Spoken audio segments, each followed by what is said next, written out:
Sunday, 5 January 1986. Holy Mother.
Please sit in such a way so that others who are coming, they can easily take their seat.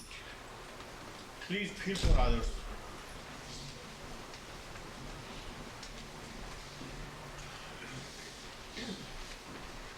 Please you come this side.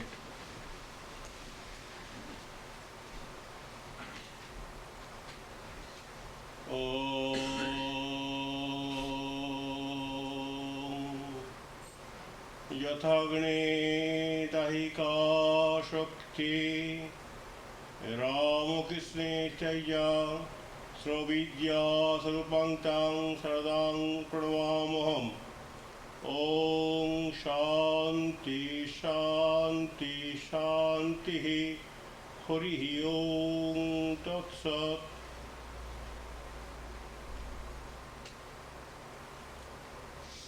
As heat is inherently associated with fire,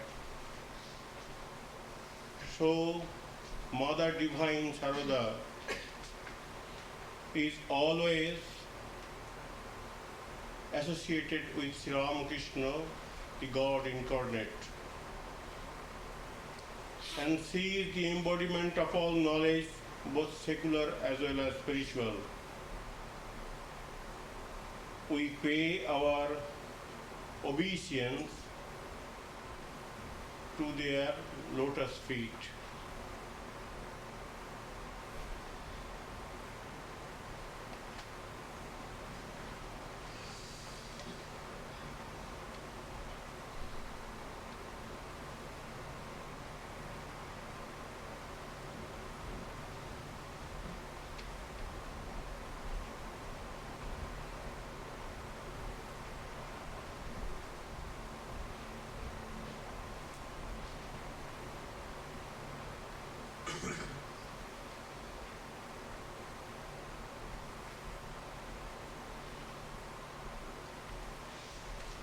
Peace, peace, peace, devotion.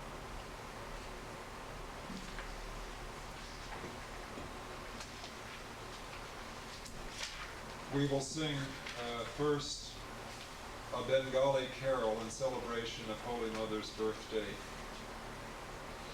From her divine abode, Mother has descended, appearing on earth at Jairambati. The very dust of the village has been sanctified by the touch of Mother's feet. Born in the home of poor parents at Jairambati, Mother has come to remove the afflictions of people, to redeem spiritual seekers. She has obtained as her husband Sri Ramakrishna, teacher of the world, giver of liberation to those who take refuge at his feet. The Mother of the universe has come to the bank of the Amodar River to give divine love and spiritual aspiration to people.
We will next sing a song in English, which is a translation to a hymn to Holy Mother composed by a Swami of our order.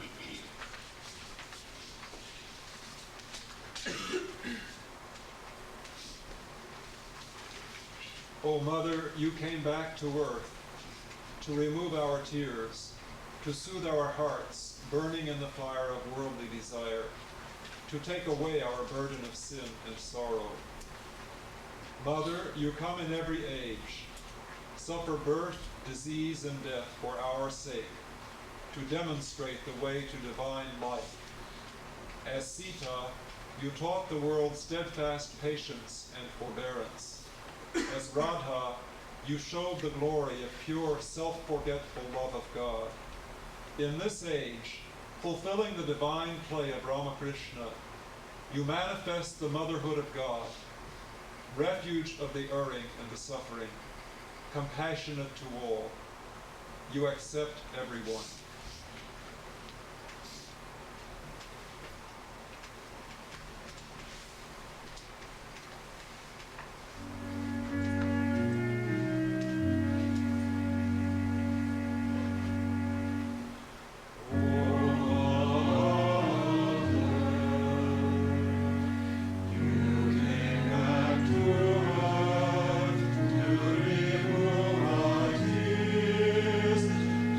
To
Good morning, friends.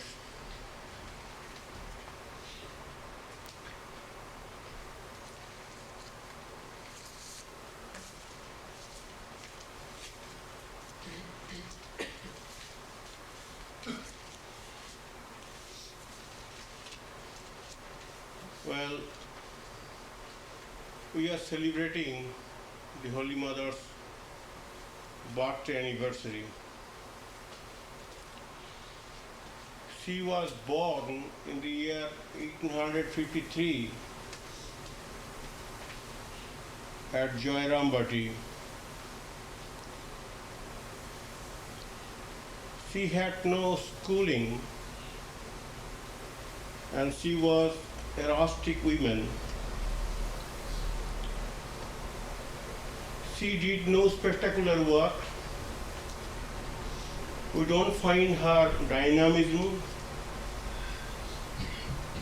or her uniqueness in a general way in her life. But it is a wonder of wonders why we here are trying to understand her great life, trying to emulate her noble teachings, and trying to find solace and redemption in her grace. Normally, by personality we mean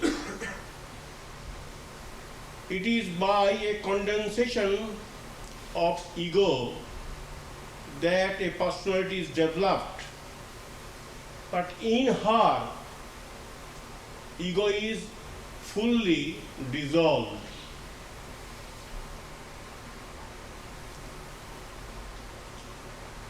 She did nothing extraordinary, but at the same time, she really did a great extraordinary thing, no doubt about that, and I will try to throw some light on that point.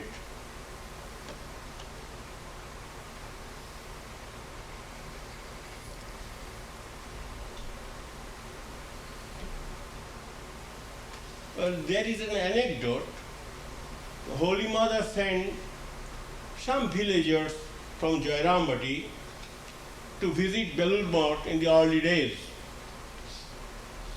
So they came to pay their respect and to see the place where monks are living. So they were extremely happy to see a neat and clean place, spacious meadows, and good type of cows are grazing. So when they reported back to Holy Mother at Jairambati, they were full of praise of the cows and the meadows. The Holy Mother was asking them, did you not see any other thing? Oh Mother, what beautiful cows. Oh Mother, what beautiful cows. And they said, did you not see the monk? Did you not see chapel? Yes, we saw. Oh Mother, what a beautiful cow. Well, common people generally witness common things, or we like those things which we are always thinking and harboring. Common people cannot appreciate the solemnity of the place or the greatness of the monastery or the unique life of Sri Ramakrishna or the dedicated works of the monks.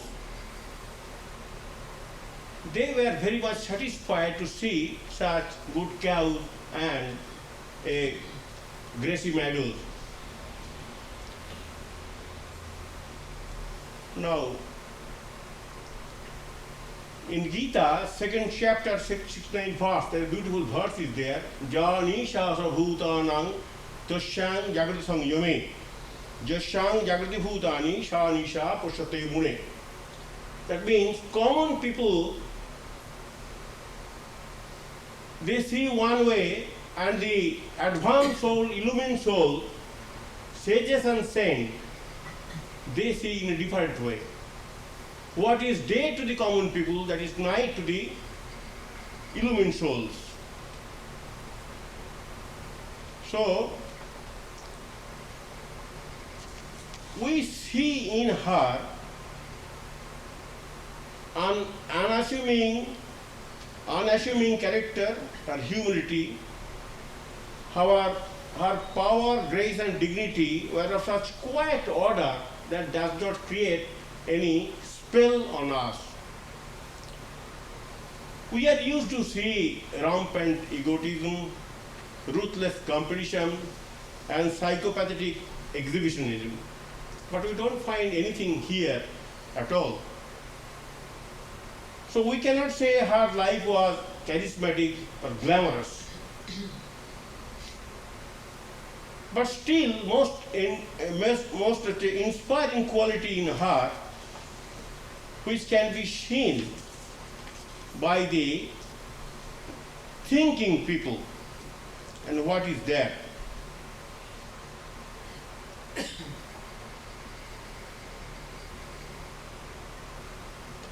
She actually radiated egoless divinity in the mother form, and the peace that emanated from her realized soul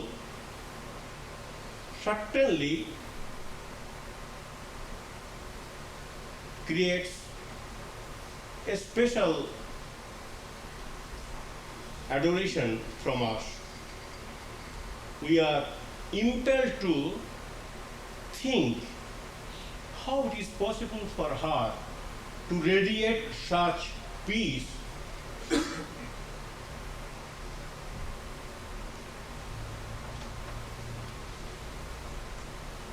We have got all cartoon in our rooms, but she was living in a room without any cartoon. Cartoon hides. Cartoon is an impediment or an obstacle. It hides, it conceals. It doesn't allow us to peep in. Our ego is a great cartoon. It hides the divinity within. Holy Mother's life was a life of divinity. We don't find any egoistic curtain hiding her humanity and divinity, hiding her divinity from humanity.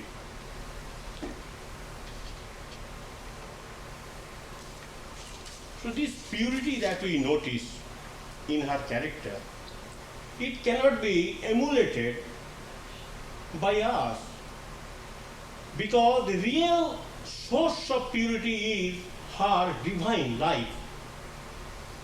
She was an realized soul, and she radiated that divine culture through her dedicated work, through her compassion, through her purity, through her unselfish love.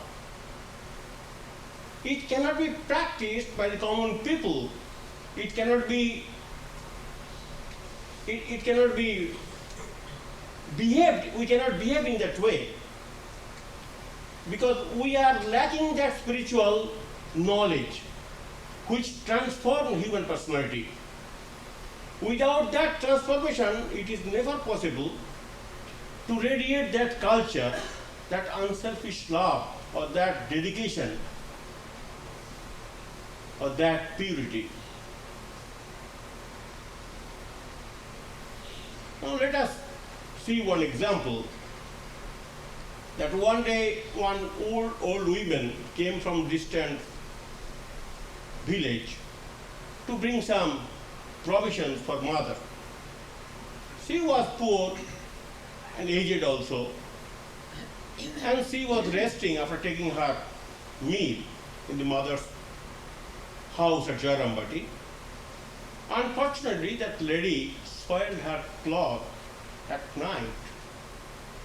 It was not known to anybody, but mother came to know, and mother cleaned everything, gave her new clothes and some food, and allowed her to go quietly. But it was detected by the maidservant who came to clean that house in the morning. Then mother had to divulge the secret. In that way, mother had served long 34 years to exhibit before the public that God loves human being, or to demonstrate motherhood of God. That God is not an abstraction. That God is also a mother to all. So we receive that kindness, that grace, that solitude, that concern, that loving service from God all the time. But we forget. We don't remember, or we don't want to think in that way. Mother was kept in this world by Sri Ramakrishna to demonstrate that motherhood, divine motherhood, before the erring people.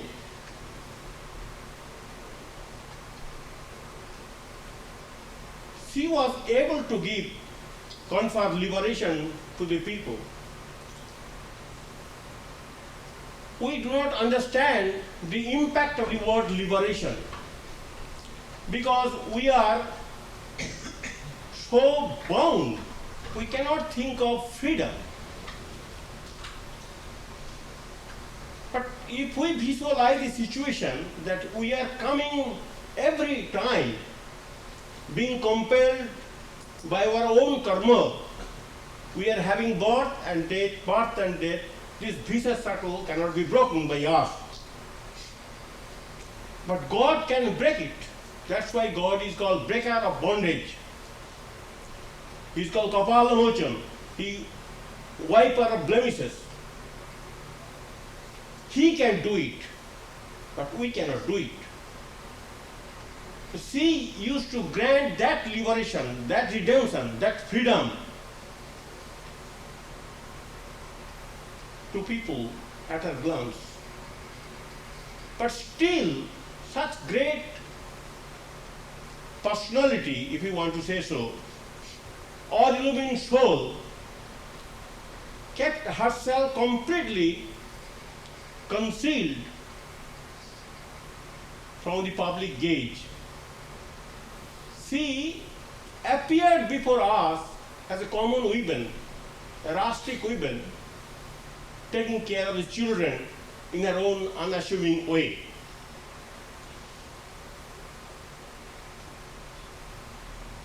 She was gentle and retiring, modest and soft-spoken, and she was the mother servant of all. We are pleased to see that posture, that frame of existence, that side of her life. But we cannot peep into her divinity. We cannot visualize her spiritual eminence behind that psychophysical frame. We are incapable of doing that. Because she was rooted in God, because there was no curtain to divide her two selves, apparent self and the spiritual self. So it was possible for her to render this service ungrudgingly for the good of her children for so many years. We are very satisfied, we are very pleased, we are very happy to see such loving mother. But we have got no capacity, no intellectual ability, or no spiritual inquisitiveness to go deeper into her spiritual life. Swami Premananda writes that an empress among queens has become of her own accord a beggar and does all menial work with her own hands.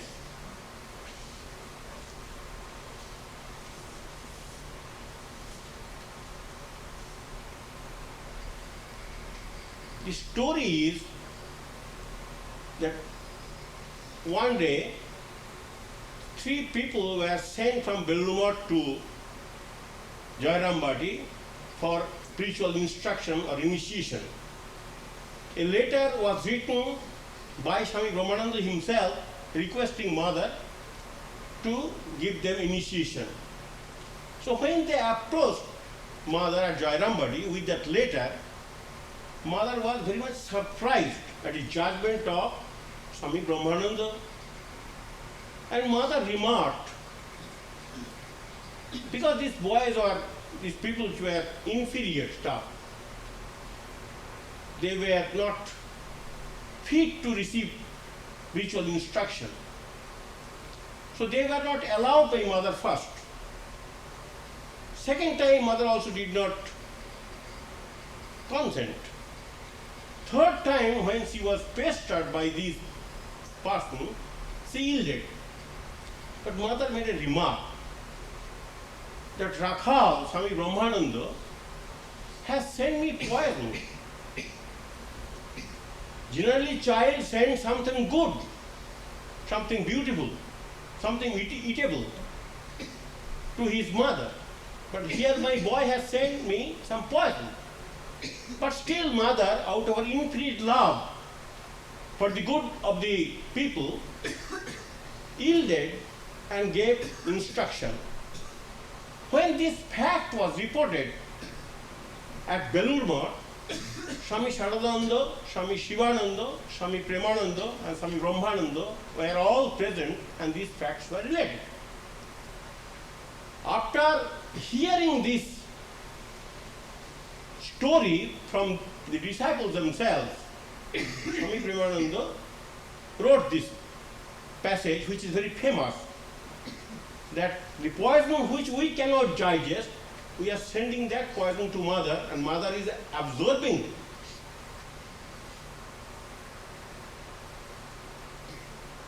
So that great quality of the mother power, which always tried to give shelter to her erring children without thinking in the least of her own discomfort and inconveniences.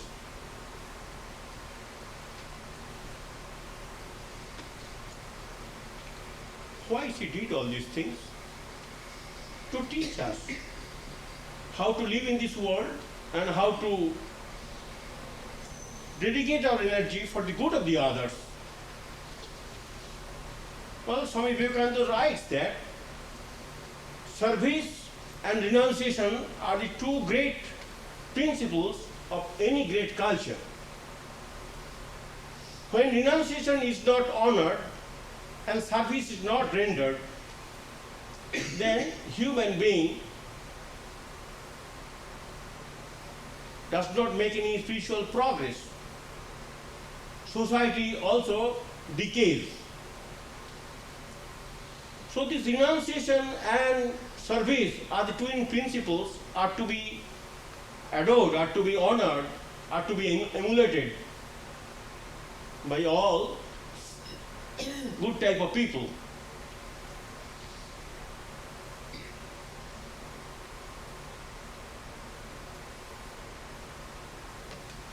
Holy Mother at the age of 20 received one instruction from Sri Ramakrishna that she narrated before Nivedita. Nivedita writings gives us that message. He told her that go and get yourself absorbed in thought of God, meditate and pray. The door will be open one day and people will come to you seeking benediction, grace and compassion. So she did that, or she followed that injunction. She obeyed literally that commandment and she fulfilled his dream.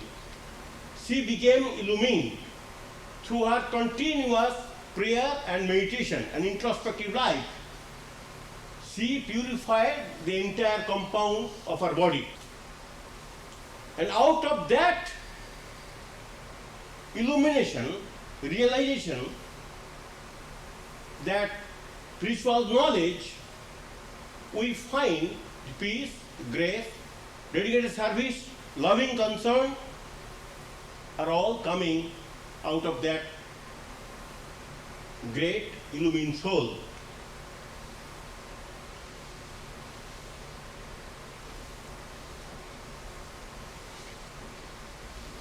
There is one anecdote that mother, as I told you, used to hide herself always. That was her natural behavior.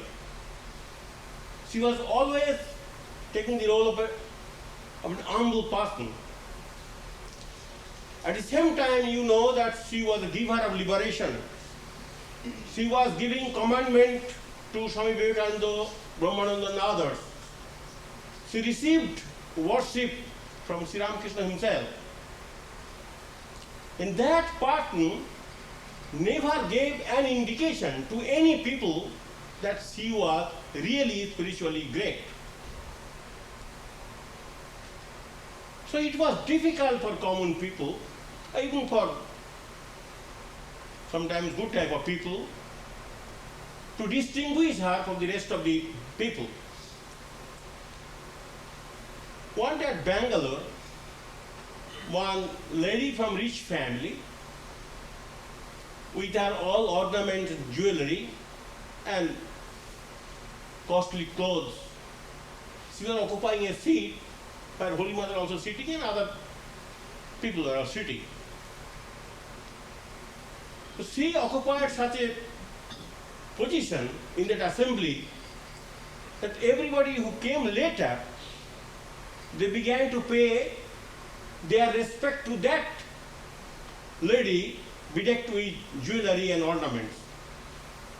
Naturally, she was embarrassed and she was trying to persuade them that she is not Holy Mother. But in spite of her protestation, she was receiving that worshipful attitude or reverential respect from the people. She was so much embarrassed that she had to leave the place. She could not stand. Then people were shown that the Holy Mother was sitting there.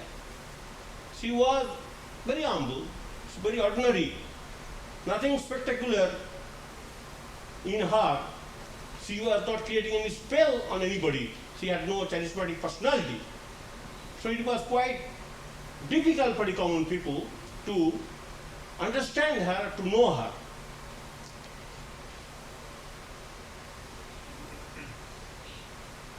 Being compassionate does not mean that we have to be a do-gooder.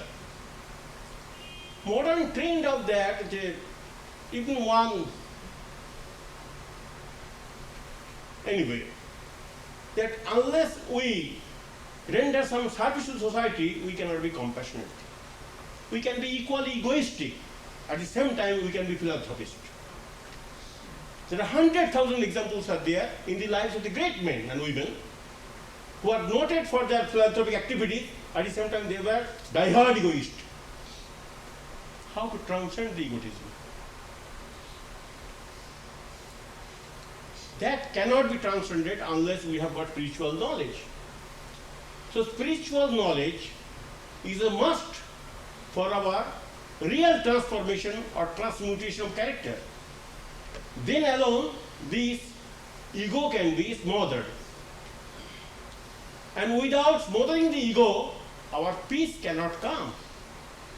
We have raised the superstructure of egoistic wall, and we nurture it. We love it. We don't want to give it up. That is modern education, modern culture. To manufacture ego or to sustain that egoistic feeling.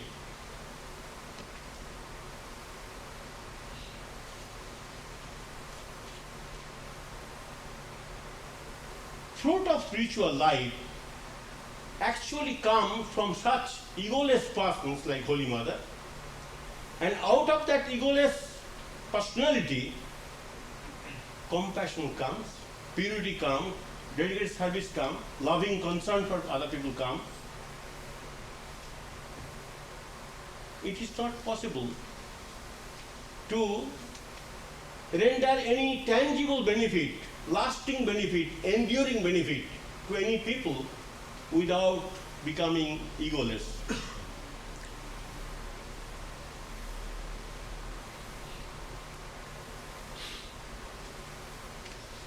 The fruit of spiritual life, which undergirds the whole world, keeping it from crumbling, is congregation, that contemplative life is very bad. It is sterile, unproductive, and it should be abandoned. It is selfish, wasteful, and all in all are unproductive life.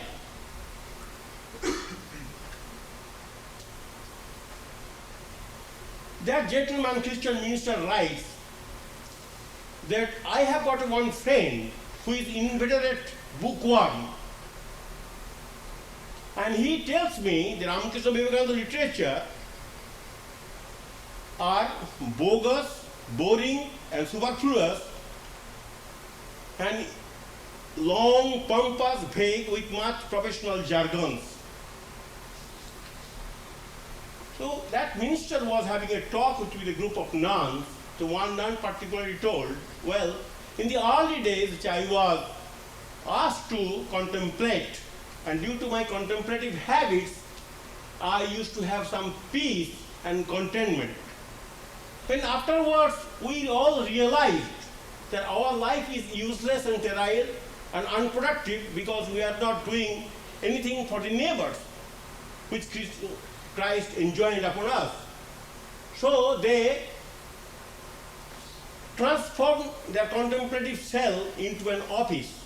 There were typewriter and all that things were there.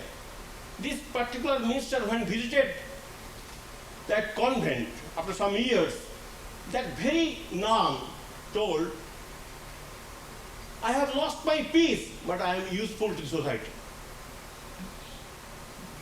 Now I do not feel peace and joy of former days, but I do feel more useful.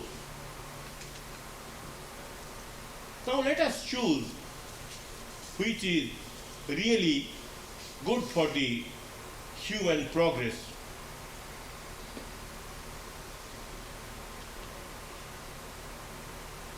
Now I shall mention about the spectacular side of Holy Mother's character. And Nietzsche also writes that those who are making noise, they are not creating anything for the real growth of human development. They are noise makers, shouters. Holy Mother did not make any noise. She was not shouting, she was not inflating her ego, she was not pursuing the ordinary course of life by becoming aggressive personality. You can be a philanthropist, you can be a dedicated worker, at the same time you can be die-hard aggressive personality. You are hiding yourself. You do not know what is your inner motive. You have used a mask to befool others, but you cannot befool the real people who know your egoistic temperament. You know that Holy Mother was born and brought up in a culture where tradition says that women must have children, children are the ornament of a family. Being conditioned by that culture and that idealism, naturally it was quite natural for her to demand the usual behavior from her husband. And husband was not a monk in the real sense of the term. She did not renounce the world. He was living holy life, but he was not a renounced person. So Sri Ramakrishna told Holy Mother that I am ready to fulfill your wishes if you want to, because I am obliged as a husband. Let us try to understand the great character of Holy Mother. Holy Mother never pressed her point like an ordinary woman. She allowed Sri Ramakrishna to live his own great life undisturbed. And Sri Ramakrishna writes that,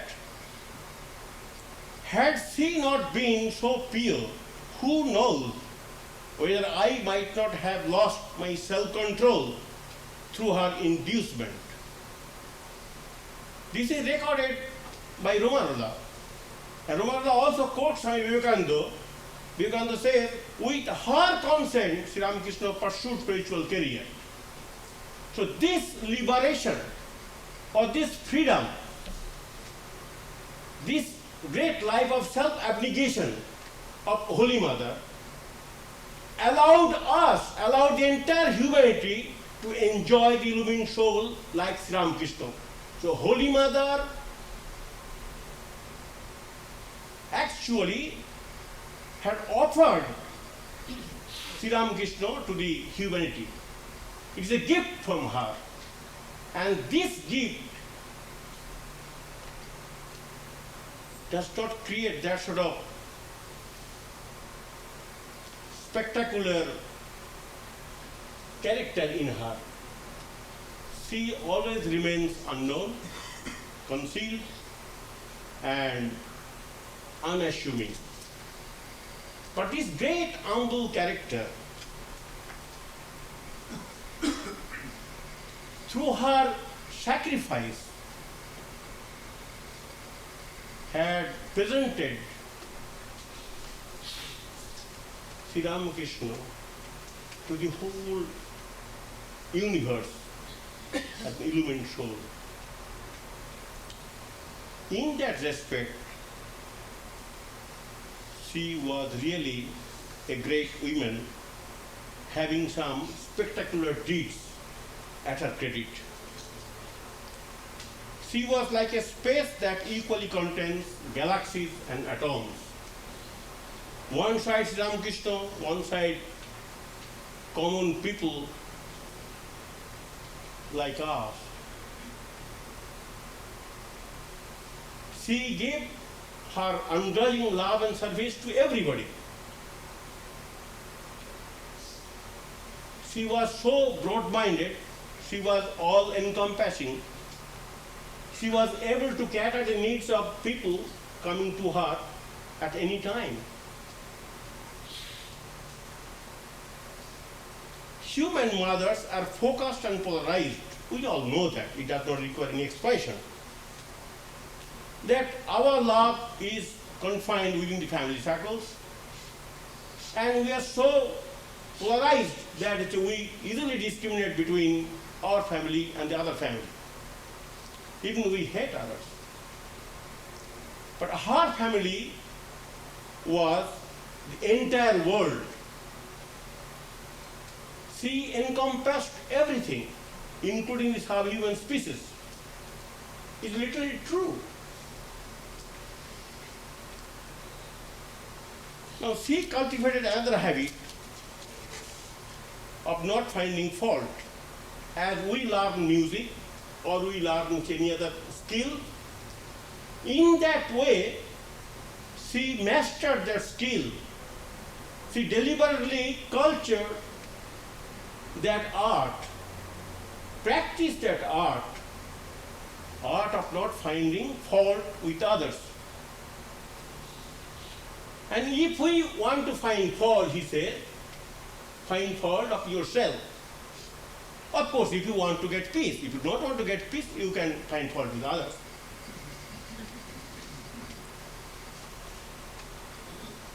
Sri Ramakrishna says, forbear, forbear, forbear. Those who are not trying to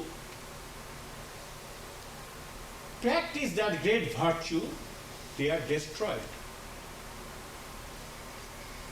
So if we want to make some progress in spiritual life, if we want to keep ourselves alive, we have to practice that great virtue, forbearance. Forbearance means just self-restraint, patient endurance under provocation. The French word, equivalent French word is support. To sustain, to carry the weight, to keep something steady from falling, to uphold. Now, Holy Mother, by practicing that great virtue, really, she had transmitted a great culture which can save us from utter destruction. Then we all know that Vivekananda created monastery, or Sri Ramakrishna commanded him to create this monastic order. But we do not know that Holy Mother was equally important person to contribute her share in the making that order. What she did that she was always carrying the picture of Sri Ramakrishna, and she was always worshipping her, offering food, and she was behaving in such a way that Sri Ramakrishna is a living person. Sri Ramakrishna is not a god, dead god granite. It's a living and loving such a picture. That idea, that insight, we get from the behavior of Holy Mother. Those who have read Holy Mother's book, those who have pondered on that particular subject, they are bound to have this sort of attitude that Holy Mother was conversing with Sri Ramakrishna all the time. Sri Ramakrishna was vibrantly living with her, accepting her offerings and worship. By creating that image before the devotees, both monks as well as householders, she brought the living consciousness of Sri Ramakrishna in the minds of the devotees.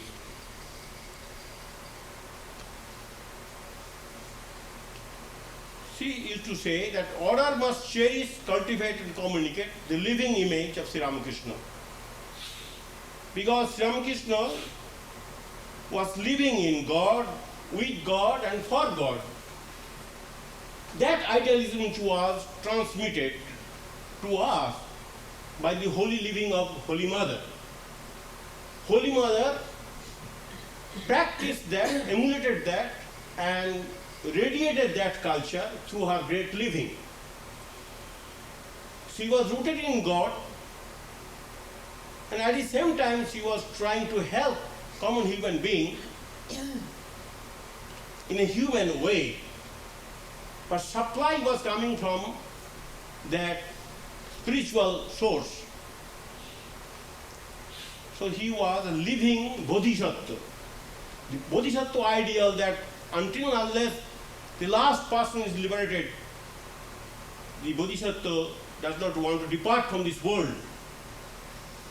So he is always rendering or has been rendering great service to the suffering humanity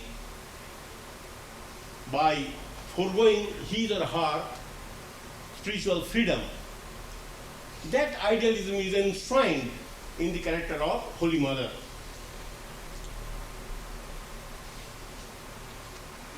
Then one Swami is a very famous Swami, as an orator. he always gives talks everywhere, and without giving talk, he doesn't want to spend the day. So he made a rule that if I am invited in a family, I must be allowed to talk, then take food. So people gathered before dinner, and he was giving a talk on Kathopanishad. And then after speaking for half an hour or so, he was asking question, that put some question. Nobody was putting question. One young housewife came forward, mastered courage, to stand up and put this question, how to live with my in-law. Well, that is the most important question confronting her. She is not interested about Mochiketa business, about liberation, all these things. Most important pressing point in her life is how to live happily with her mother-in-law. So this is also a question with us also. We have read about Holy Mother's greatness, her eminence, her purity, her devotion, her God-exalted life. But to us, the most important point of Holy Mother is her unbounded grace, infinite compassion for suffering humanity. Because we all want to get peace, we want to get liberation, we want to get fulfillment.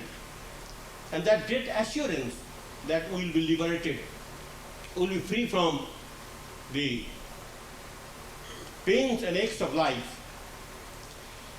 That being the uppermost thought of every human being like us, let us try to understand her life from that standpoint of view, which is very pragmatic.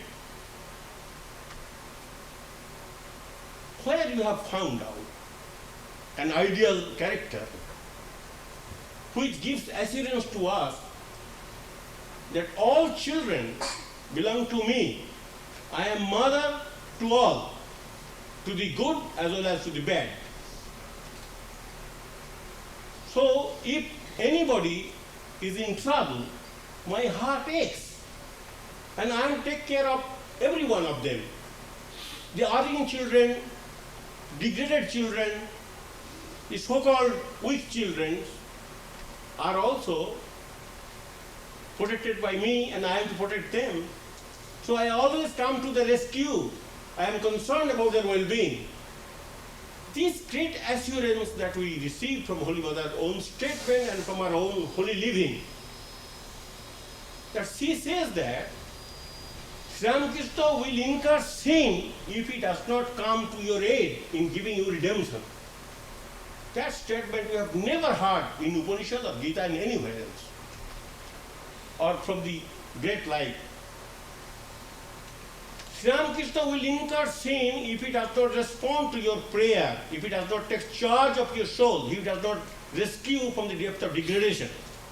That means those who have come to Sri Ramakrishna with sincerity and with that great longing to be redeemed,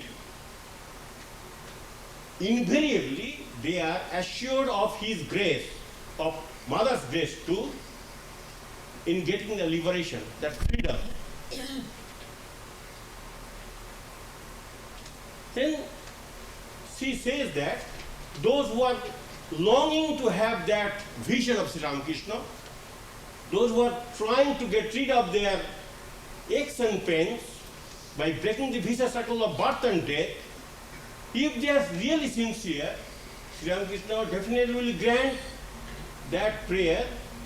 If he does not do that in your lifetime, certainly he will do before your death. So that is a great assurance for all common mortals like us, who are not able to fulfill the high, exacting disciplines enjoined upon us by all great saviors and saints. But we are still very much comforted to have these sort of assurances from Holy Mother that we have got a bright future. Notwithstanding our defects and weaknesses, still we are heading towards liberation. It cannot be checked. it cannot but be granted. It is going to be fulfilled. That great mother heart is expecting us in her lap, and she is creating all sorts of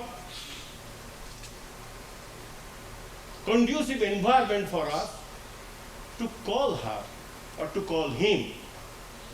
Or in other words, God is ever anxious to redeem the bound souls. That great assurance soothes our pains.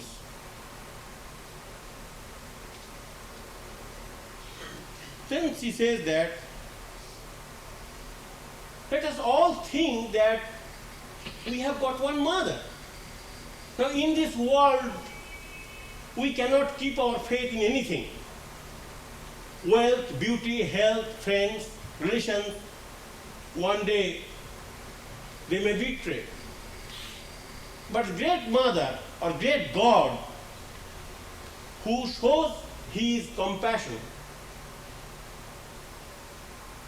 through their exalted living, they never deny, they never betray, they never forget. So that, he says that you try to think always that you have got a mother, and not ordinary mortal mother who is incapable of giving me that redemption, that freedom. But this divine mother is so concerned, so compassionate, so loving, that she is always expecting us to get rest. So rest is assured to those who are trying to have that rest sincerely with that great longing. So you must say, try to fill up your mind with that thought that you are not alone in this world. You are always protected within and without by that great mother power who incarnates itself in the form of illumined souls.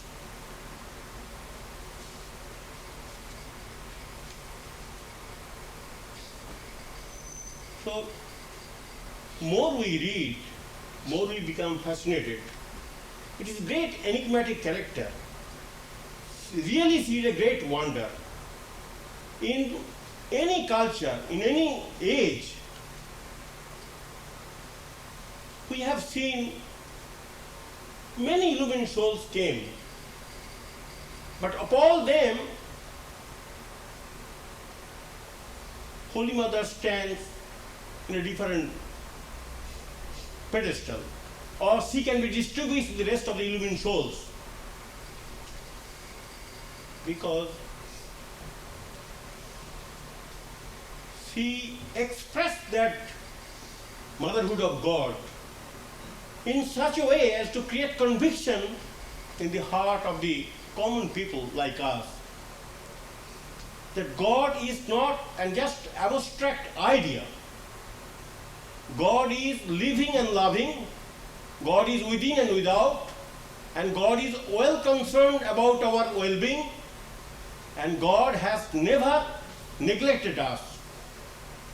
If we are able to hold that idea within our heart, and if we try to press our point to that great mother or motherliness, and if we prepare ourselves to receive that grace as much as possible by us, then we will be free from all troubles. And that solace, that comfort will help us to enjoy our peace of mind. So on this great occasion, let us pray from the depth of our heart to that great mother for showering her benediction on all her erring children. By having that assurance, we can prepare ourselves through her grace to receive her benediction, and that will give us total satisfaction. May on such great occasion, we all be able to appreciate the greatness of our immortal character. Let us pray. Sing this in Sanskrit. O Divine Mother, who removest fear and grantest blessings, by thy mercy lift up thy children who have taken refuge in thee. Thou art our ship to take us across the ocean of this world. O giver of wisdom and devotion, thou veilest thy greatness with humility and modesty. Thou art the embodiment of purity and holiness. Thou hast shown by thine example what is needed for the present age. O compassionate Mother, by thine unfailing love, thou bindest our hearts to thee, transforming our many faults into virtues. Be gracious to us, we beseech thee. Sprinkle in our hearts a drop of divine love, that we may know thy peace.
we invite you to join us in singing number 14 in the congregational songbook.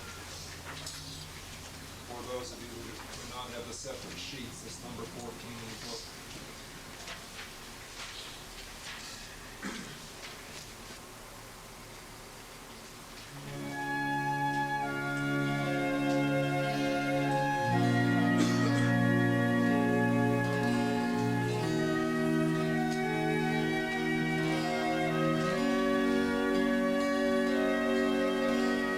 Mother,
शरण्ये त्र्यम्बके गौरी नारायणी नमोस्तुते सृष्टिस्थितिविनाशानां शक्तिभूते सनातनी गुणाश्रये गुणमये नारायणोदते शरणागत दीनार्थ परित्राणपरायणे सर्वस्यार्थी हरे देवी नारायणोदते नमो नारायणी नमोस्तुते नमो नारायणी नमोस्तुते नमो नारायणी नमोस्तुते.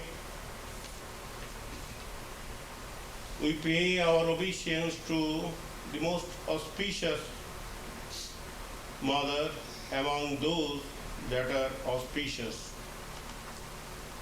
She invariably grants our fulfillment of all prayers.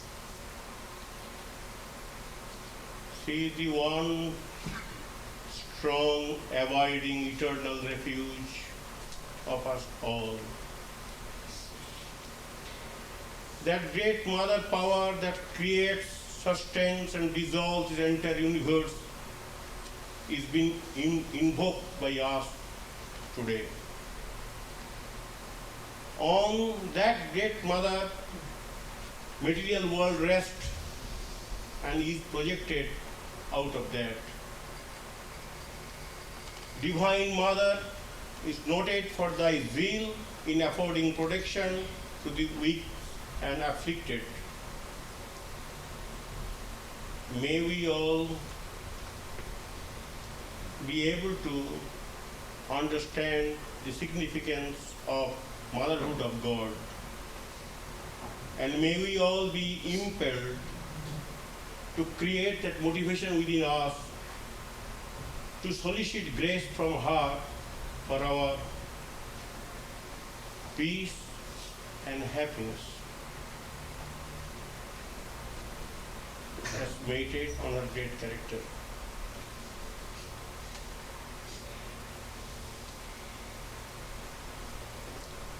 Oh, peace, peace, peace, compassion.